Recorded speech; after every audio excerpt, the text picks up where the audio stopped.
பொண்ணுக்கு தாய்மாமா யாருங்க? அவர் முதல்ல அவர் சீர்சினத்தையை செலுத்திட்டாரா?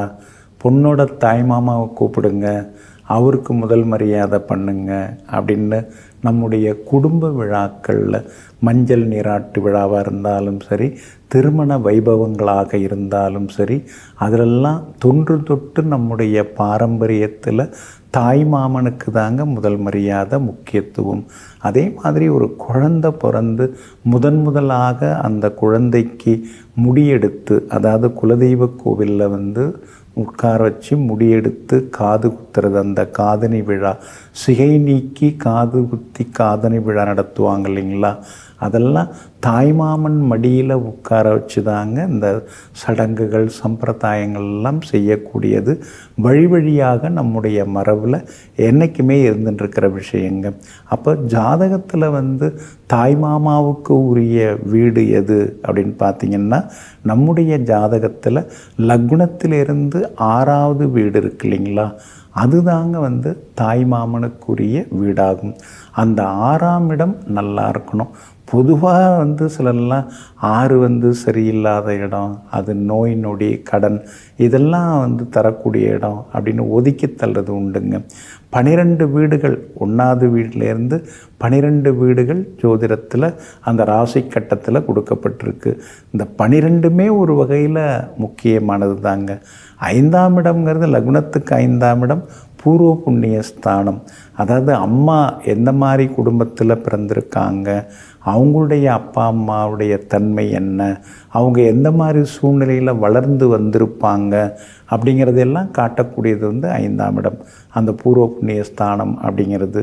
6ஆம் இடம்ங்கிறது தாய்மாமனுக்குரிய ஸ்தானம். 6ஆம் இடத்துல புதன் உட்கார்ந்துருந்தால் தாய்மாமனுடைய பலம் அதிகமாக இருக்கும். குரு பகவான் உட்கார்ந்துருந்தால் தாய்மாமன் ஒரு ஃபேக்ட்ரி ஆரம்பிச்சிருக்காருங்க, அதில் தாங்க தம்பி வேலைக்கு போகுது, அவரும் மதித்து இவருக்கு நிறைய பெரிய பொறுப்பெல்லாம் கொடுத்துருக்குறாரு. அந்த மாதிரி 6ஆம் இடத்துல சுக்கிரன் உட்கார்ந்துருந்தால் தாய்மாமன் வீட்லேயே பெண் எடுக்கக்கூடிய வாய்ப்புகள் அதெல்லாம் கூட கொடுக்கும். தாய்மாமனால் முன்னுக்கு வர்றது, கார் வாங்கி கொடுத்தாரு, வீடு கட்டி கொடுத்தாரு, அந்த மாதிரியானது எல்லாமே கொடுக்கும். 6ஆம் இடத்துல வளர்பிறை சந்திரன் இருக்கிறதும் தாய்மாமனால் சில உதவிகள் எல்லாமே பெற வைக்கும். ஆனால் அதே நேரத்தில் 6ஆம் இடத்துல சுபகிரகங்கள் இருக்கக்கூடாது, அதனால் சில பாதிப்புகள் உண்டு அப்படின்னு சொல்லப்பட்டிருந்தாலும், இந்த வகையில் பார்த்திங்கன்னா, அதாவது தாய்மாமா வகையில் அப்படின்னு பார்த்திங்கன்னா, 6ஆம் இடத்துல சுபகிரகங்கள் இருந்தால் தாய்மாமனுக்கு யோகம் உண்டாகும். இந்த குழந்தை பிறந்ததுலேருந்தே தாய்மாமா நல்ல லெவலுக்கு வந்துட்டாருங்க. சாதாரணமாக தாங்க இருந்தார், ஆனால் இப்போ ஒரு பெரிய நிறுவனத்தை வச்சு நடத்துகிறாருங்க. அந்த மாதிரி அமைப்புகளும் கொடுக்குங்க. அதே போல் 6ஆம் இடத்துல பொதுவாக பாபகிரகங்கள் இருக்கிறது நல்லது அப்படின்னு சொல்லப்பட்டிருக்கு. ஆனால் அதே நேரத்தில் தாய்மாமன் வகையிலன்னு சொல்லி பார்த்தா 6ஆம் இடத்துல பாபகிரகங்கள் இருந்தால் தாய்மாமனுக்கு வளர்ச்சி இருக்காது, தாய்மாமனுடன் அந்த கொள்வினை கொடுப்பினை இருக்காது, நல்ல உறவு முறை இருக்காது. சிலரெல்லாம் மாமா மச்சான் அப்படின்னு உட்கார்ந்து அன்பாக ஆதரவாக மனம் திறந்தெல்லாம் சிலதெல்லாம் பேசுவாங்க இல்லைங்களா? அது 6ஆம் இடத்துல பாபகரங்கள் இருந்தால் அந்த அமைப்பு இல்லாமலே போய்விடுங்க. அதனால் யார் மேலேயுமே நாம் குறை சொல்ல முடியாது, கோவப்படவே முடியாது.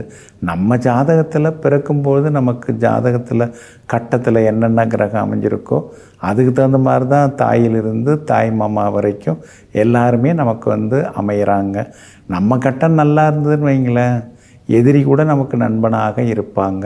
அதனால் தாய்மாமாவால் நல்லது நடக்குமா, தாய்மாமா நல்லா இருப்பாரா, தாய்மாமா பொண்ணையே மாமா பொண்ணையே கல்யாணம் பண்ணிக்கிட்டாரா, அந்த யோகம் யாருக்கெல்லாம் இருக்குது அப்படிங்கிறத நாளைய தினத்தில் விரிவாக பார்ப்போங்க. நெஞ்சிற்கினியவர்களே, மங்கள வாரமாகிய இன்றைய நாள் உங்களுக்கு மகிழ்ச்சியையும் மன நிறைவையும் வாரி வழங்கும் அதிர்ஷ்டகரமான நாளாக அமையட்டும். மீண்டும் நாளை காலை சந்திப்போம். நன்றியுடன் உங்கள் ஜோதிட முனைவர் KP வித்யாதரன். வணக்கம்.